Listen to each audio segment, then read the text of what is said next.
little mini one most people don't know. Being on opioids makes you gain weight very quick.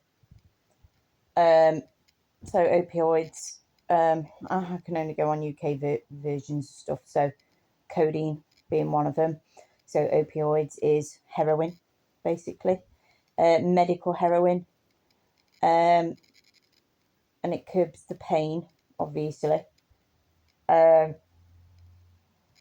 what they don't tell you is that it makes you gain weight very quick. So you have sugar cravings because of the medication, and that is why you will pile on the weight very, very fast, and that means more pain on your joints,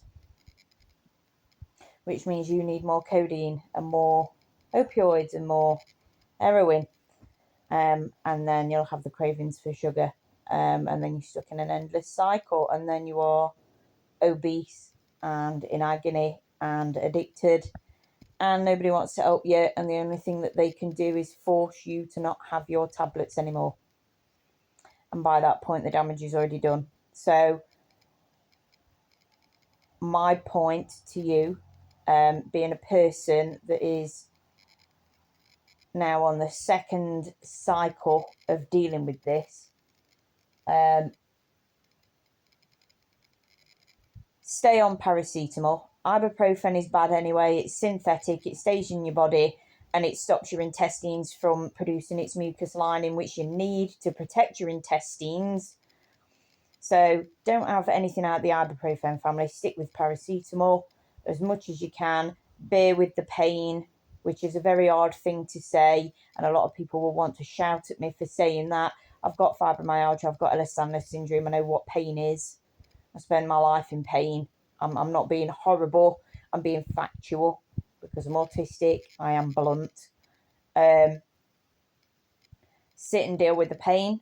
Accept the fact that you can't just borrow time, borrow energy, borrow a body because you have to pay for it. That's the fact, right? And it's a fact I'm having to get to grips with. You pay for it. There are consequences down the line if you buy/borrow time with codeine, or push it too much that you need to go towards codeine and have it. And that's not easy to say because sometimes we've got no choice. Pain levels are that bad, we've got no choice. We can't deal with it because we want to not be here anymore because the pain is very bad, and I get that. But if you get stuck in the cycle of leaning on codeine for more than 3 days, you're already addicted. And the more you take in a day, the worse it's going to get. The more sugar cravings you're going to have, the quicker your weight gain, and you are going to end up in a bad place. And the thing with addiction, your body never forgets it. Your body will always scream and want it, right? It dulls down after a bit. It does. But your body still wants it because it's had it before and it remembers it and it still wants it. That goes for drinks, that goes for fags, that goes for drugs, that goes for food, that goes for people. You can have addictions to people and still miss a person, and your body can be screaming and wanting that person very badly, and they will never come, right? Your body will have withdrawals all the time and need it all the time, but you can't give it. You can't, because it's very difficult to have agency over addiction.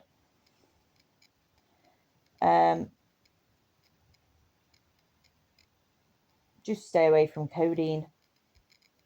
The reason why there's a weight epidemic, and they're not telling you this, the reason why there's a weight epidemic and they're not telling you this is because codeine is the culprit.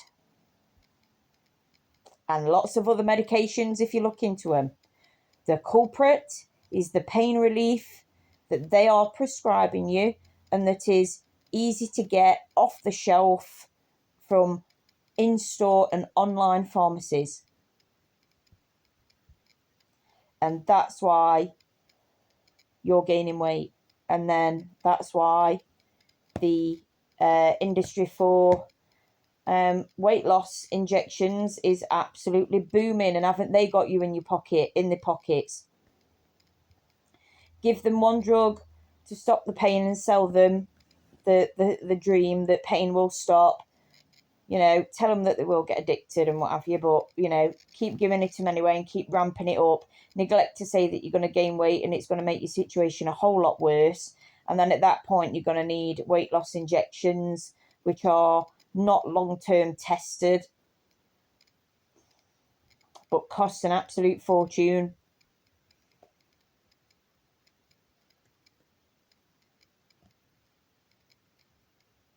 It's hard to say, as a person with disabilities, that the life you have been given is the life you have been given, and the body that you've got is the body that you've got, and nothing's going to change that, nothing's going to fix it. And all of these miracle cures come with a boatload of clauses, baggages, conditions, symptoms, side effects, and then you end up compensating with a boatload of others, and now you have the equivalence of a pusher who is medically certified and is called your doctor. A pusher's a pusher. Doesn't matter if it's legal or not.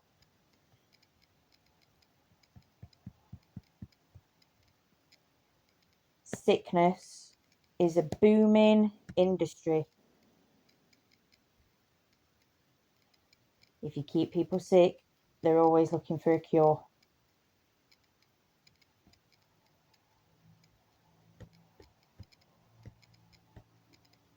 Try and make your life good as much as possible without the need to lean on strong pain relief. Okay? Don't go near codeine. Don't go near tramadol. Been there, done that.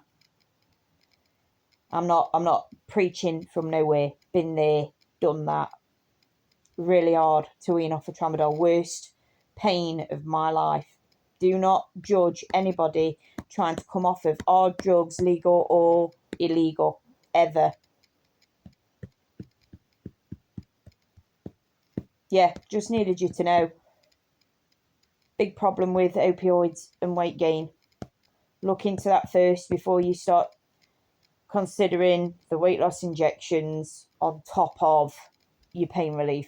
Think about a massive overall first, and you know, try and fix it properly instead of plastering over it with a million bandages and plasters, and then next minute you're toppling over because you can't walk no more. That's all I've got to say.